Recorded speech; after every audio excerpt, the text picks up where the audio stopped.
Morning. तर आता वाजले सकाळचे 5:30. तर चला तयारी करू.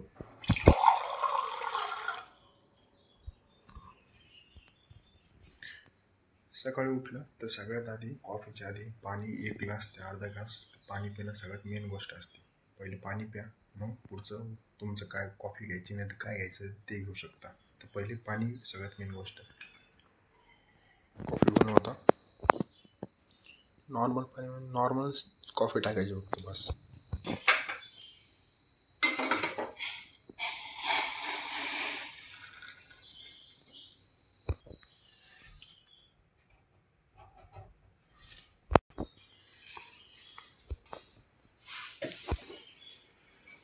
सुद्धा उठले बघा. सकाळ सकाळ खायला लागतं. खायला टाकलं त्याला. चला आता आवरू आपण.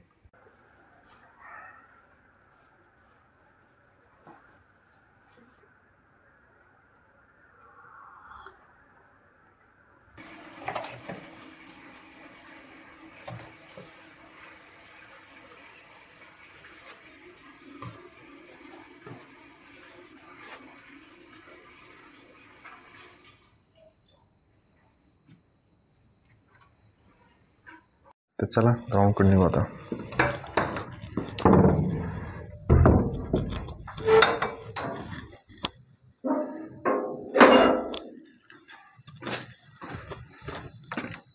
आता उन्हाळा लागला. उन्हाळ्यामध्ये आता पाणी पिणं सगळ्यात मेन गोष्ट आहे. कमीत कमी 4 लिटर तरी पाणी पिणं लागतं. नाही तर आपली बॉडी डिहायड्रेशन होऊन जाते. डिहायड्रेशन झाली तर मग आपल्याला अशक्तपणा येतो. तर ही गोष्ट नक्की लक्षात ठेवा.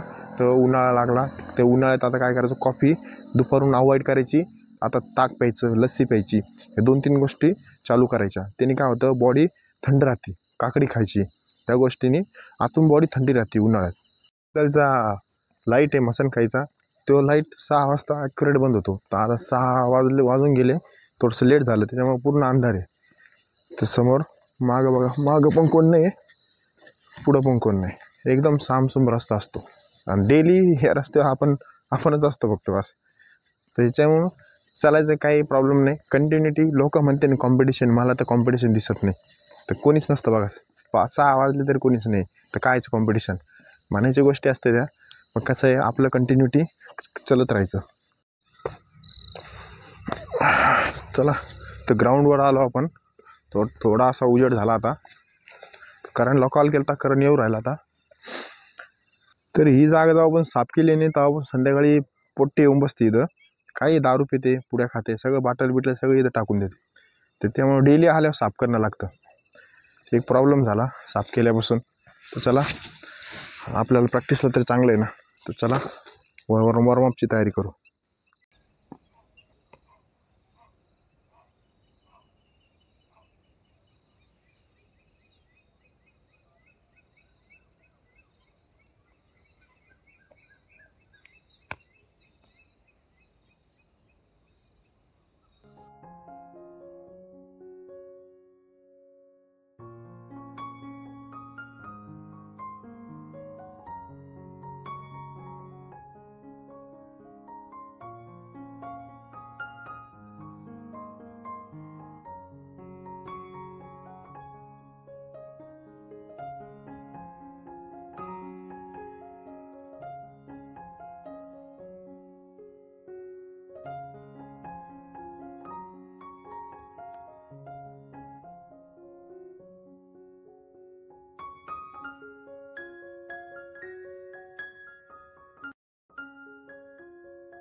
शॉट बदलली आता.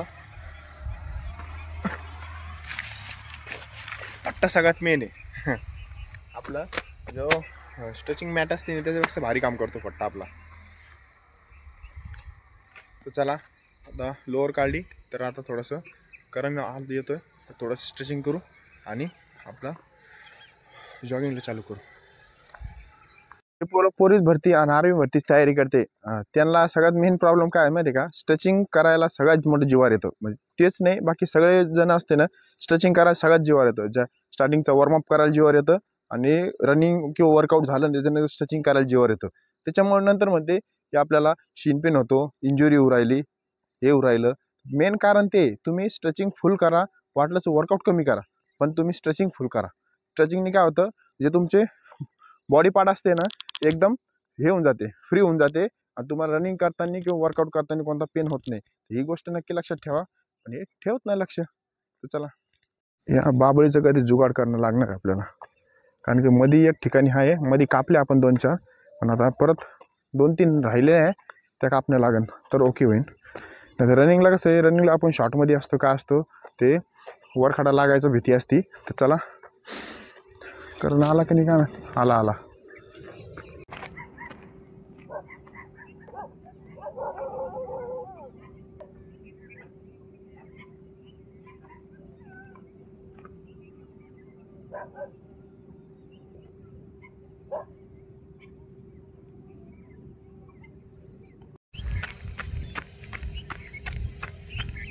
बघा पूर्ण केमिकल सोडलं पाण्यात, तुम्हाला दिसणार नाही याच्यात पण पूर्ण केमिकल सोडते बघा.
तर आपले 3 किलोमीटर जॉगिंग कंप्लीट झाली. एकदम स्टेपिंगमध्ये आलो तर थोडासा स्पीड वाढू राहिली आपली, एवढं कळायला आहे. पण कधी पण रनिंग झाली आणि जॉगिंग झाली तर काय करायचं, वॉकिंग करायची, खाली बसायचं नाही. उठ असं बसल्याने काय होतं माहिती का, जे हार्ट रेट आपले असे फास्ट असते ते एकदम खाली दबतो तर हार्ट असं काय तो कंप्रेस होतं, इथं दबतं, त्याच्यामुळं प्रॉब्लेम येतो. त्याच्यामुळं एक तर तुम्हाला दम लागला जास्त तर एकदा फ्लॅट झोपी जा, नाही तर वॉकिंग करा. दोन्हीपैकी एक गोष्ट करायची, बसायचं नाही कधी. तर ही गोष्ट नक्की लक्षात ठेवा. तर चला, ते क्रॅम्प होतं, मसल क्रॅम्प असतो, ते स्ट्रेचिंग फुल स्ट्रेचिंग करणं. आपण पायाला करत नाही का, तर फुल स्ट्रेचिंग केली ना तर असं भिंतीला पाय लावून आपण पुढं ट्रेस करत नाही का, तसं करायचं. कारण की मागची मसल सगळं एकदम हे होऊन जाते, फ्री होऊन जाते. स्ट्रेचिंग करत नाही रे, तर करणला इंजुरी होती. पण प्रॉपर स्ट्रेचिंग नाही, आज थोडंसं लेट झालं, स्ट्रेचिंग नाही केली, डायरेक्ट पळाला तर कळाला, रिझल्ट लगेच कळतो. कारण की आपली मसल असती ना लूज असती, झोपीत असते, तर एकदम रनिंग करतो एकदम टाईट होऊन जाते. त्याने काय असं क्रॅम्प होतो, नाही तर इंजुरी होती. हे 2 गोष्टी होत्या. त्याच्यामुळे कधी पण आधीच सांगितलं तुम्हाला, रनिंगच्या आधी किंवा वर्कआउटच्या आधी स्ट्रेचिंग करणं, वॉर्मअप करणं. लॅडर वर्कआउट आहे आपला, तर लॅडर वर्कआउट ते तिने तर आज सुद्धा लॅडरने आणलं बघा. त्या याला फोन लाव रे, आताच लाव बरं एकदा. आपण लॅडर वर्कआउट करणार आहे, 2 स्टेप करतो आता. या ह्याच्यामुळे 2 स्टेप करता येते आपल्याला, इन आउट आणि लेग शफल, या 2 स्टेप करू. चला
मोठा मोठा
एक सेट कंप्लीट झाला आपला लॅडर वर्कआउटचा.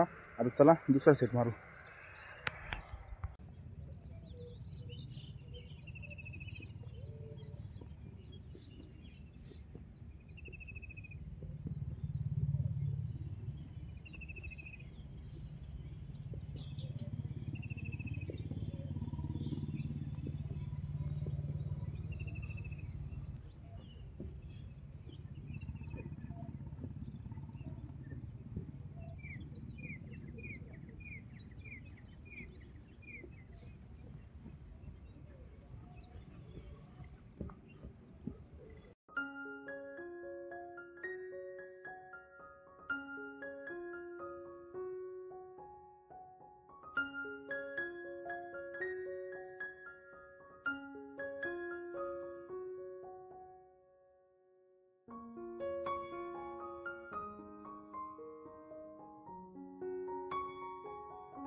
आपला लॅडर वर्कआउट कंप्लीट झाला. तर आपण वेगवेगळे 3 ते 4 सेट नवीन मारले. तर मागच्या वेळेसपेक्षा आता ॲडव्हान्स केला आपण. तर चला आता स्किपिंग एक्सरसाइज करतो. वर्कआउटनी काय होतं माहिती आहे का, आपले रनिंग करताना फूट स्टेप असते ते ॲक्युरेट पडते आणि एक लेवलनी पडते. तर लॅडर वर्कआउट हाच बेनिफिट असतो, ते आपले रनिंग करताना एकसारखे स्टेप पडतील, एकसारखे फूट स्टेप पडते. तर हे नक्की फॉलो करा.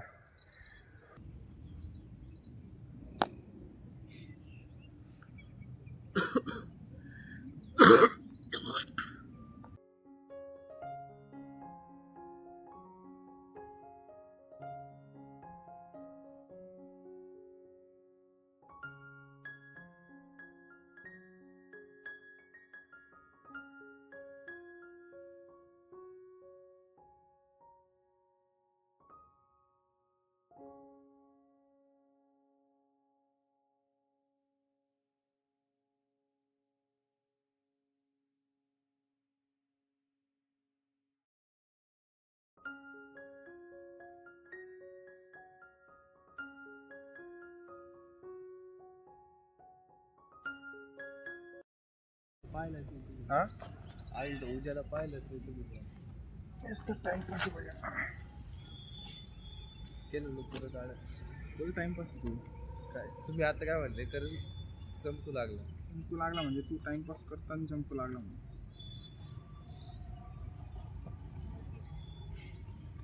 मला वाटलं गोरा दिस लागलं का काय सचिन काय केली काहीच नाही कोणी आता काय केलं जशी आता? रेग्युलर करतो शिकेल हा सेटअप म्हणा तू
नाही असं पाहिजे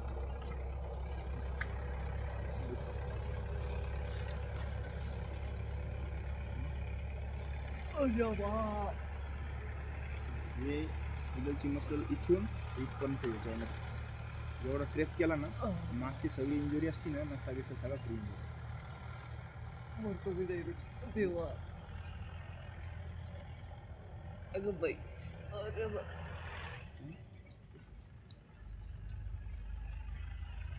पाय गुडघा सरळ ठेवायचा संपलो मी अगं बा अगं अरे बाप देवा त्याच्याने पूर्ण मसाला थोड्या वेळानंतर पूर्ण फिरून कधी पण तुम्ही काय करते आपलं हिस्टचिंग करणार नाही राऊंड करणार नाही ह्याला स्ट्रेस कधी करणार नाही ह्याला स्ट्रेस केलं पूर्ण बॅक मसल फ्री होऊन जाते टोटल लय मोठं काम झालं आपलं काम झालं तेच मेन चालू करायला 2 वर्ष लागली मध्ये इन गाडी नाही तर मग हे नाही का तिथं जाऊन त्यांना नुसतं विचारलं तर असतं ना आपण केव्हा चालू करणार तुम्ही ते किती मोठं बनवते ते आत्ताच नाही रेडीमेड पाहणार का तू साताऱ्याला आहे ना म्हणजे ते हे कुठतरी म्हणजे नाही, ते- गार्डन पाशी स्विमिंग पूल जुगाड लावून लागेल आपल्याला